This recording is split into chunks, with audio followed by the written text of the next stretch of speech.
It started on a bright, ordinary afternoon when the world seemed perfectly normal to everyone except the three girls who dreaded the final school bell. The sun was high, the streets were calm, and children poured out of Jefferson Suburban School with laughter echoing across the neighborhood. But for Aria Thompson, her younger sister Hazel, and their friend Mina, each day felt like a countdown to the same nightmare. Every step they took home was shadowed by four older boys who treated the quiet road behind the school as their personal hunting ground.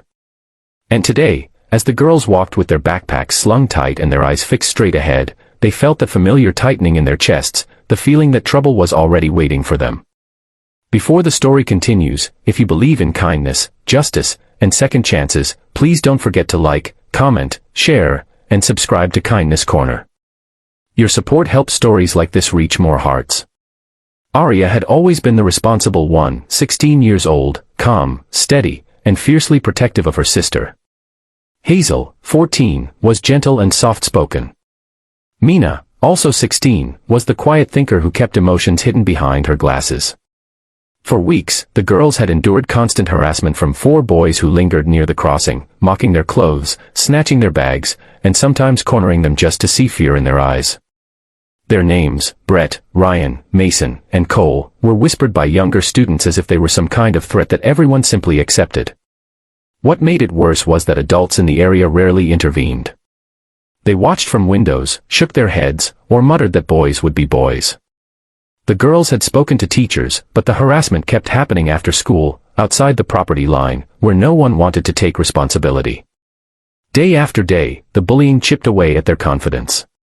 School was no longer a place of learning, it was a place they escaped from only to enter another battle. One Thursday afternoon, when the weather was bright and windless, things escalated beyond anything the girls were prepared for. As soon as they stepped onto the quiet public road lined with trimmed lawns and parked cars, the four boys cut them off. Brett grabbed Hazel's backpack and dumped the contents across the pavement. Mina's books were scattered, and Aria was shoved hard enough to make her stumble into the bushes. The girls tried to remain calm, telling themselves that if they stayed quiet, the boys would eventually get bored. But that day, the bullies were more aggressive than ever, driven by boredom, cruelty, or the desire to impress each other. What none of them knew, what no one could have predicted, was that a group of bikers from the nearby Veterans Riding Club, men known for their discipline and protective instincts, were riding down that same street at that exact moment. Their leader, Rowan Kaler, a man in his late 40s with a weathered face and the kind of presence that made people straighten up, slowed his motorcycle when he spotted movement on the road. Behind him rode two of his closest club members, Logan Creed and Hunter Vale, both large, steady men who knew what real danger looked like. They thought they were simply passing by a school zone. But what they actually witnessed was the moment Hazel slipped and fell, scraped her knee, and Brett laughed at her tears. Rowan braked so hard the tires screeched. The bikes halted in a line like a wall of steel and authority. The three girls froze, unsure if this was another threat or a miracle. The bikers removed their helmets slowly, exchanging looks that carried years of understanding. These men had seen countless forms of injustice, this one cut deep in a different way. Logan's eyes darkened, Hunter's jaw clenched, and Rowan stepped forward with a calm but powerful stride that made the boys instinctively retreat. The boys, suddenly realizing they were no longer the strongest figures on the street, tried to mask their fear with defiance. But their trembling hands and shrinking posture gave them away. Rowan didn't shout because he didn't need to. His presence was enough to drain the arrogance from their faces. The girls watched with a mixture of shock and relief as the bikers positioned themselves between them and the bullies.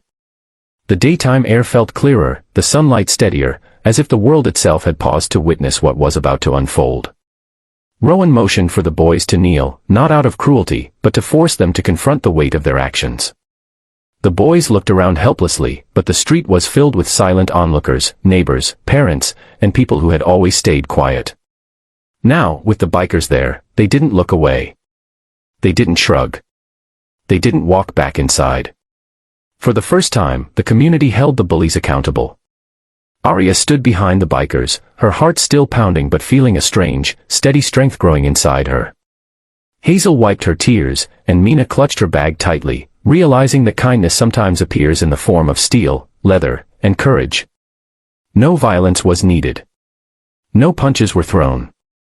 Rowan simply held a wooden stick at his side, not to use, but to show the boys that this was no game. He demanded change not through force, but through consequence. He ordered them to pick up every scattered item, apologize properly, and face the families they had intimidated.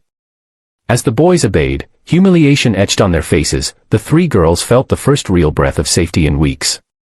What struck them hardest was not the fear the bikers inspired, but the protection they offered so instinctively. Rowan's voice softened slightly when he finally turned toward the girls, asking if they were hurt, if they needed help, and if they had felt alone in all this. When Arya nodded silently, he told them they weren't alone anymore. From that day forward, things changed rapidly. The bullies didn't just stop, they avoided the path entirely, keeping their distance and lowering their gaze whenever they saw the girls. Word spread across the neighborhood that the bikers had stepped in, not violently, but firmly, with the kind of authority born from experience and compassion. The community began to pay more attention. Parents became more involved. Teachers stopped brushing things off. And the girls slowly regained the confidence they'd lost. Near the school entrance, where the afternoon sun once felt dangerous, the girls now walked with ease. Their days were brighter, their steps lighter, and their smiles real. They began to focus on their studies again, on their hobbies, on being teenagers instead of survivors. And whenever the bikers passed the school during their daily rides, they gave the girls a nod, a silent promise that they were safe. If this story touched your heart or reminded you of the power of standing up for others, please support this video with a like, comment, share, and subscription to Kindness Corner. Your support keeps these meaningful stories alive. Before the story closes, we'd love to hear from you. Comment below, kindness must always win. And remember, sometimes the heroes who protect us are the ones we least expect.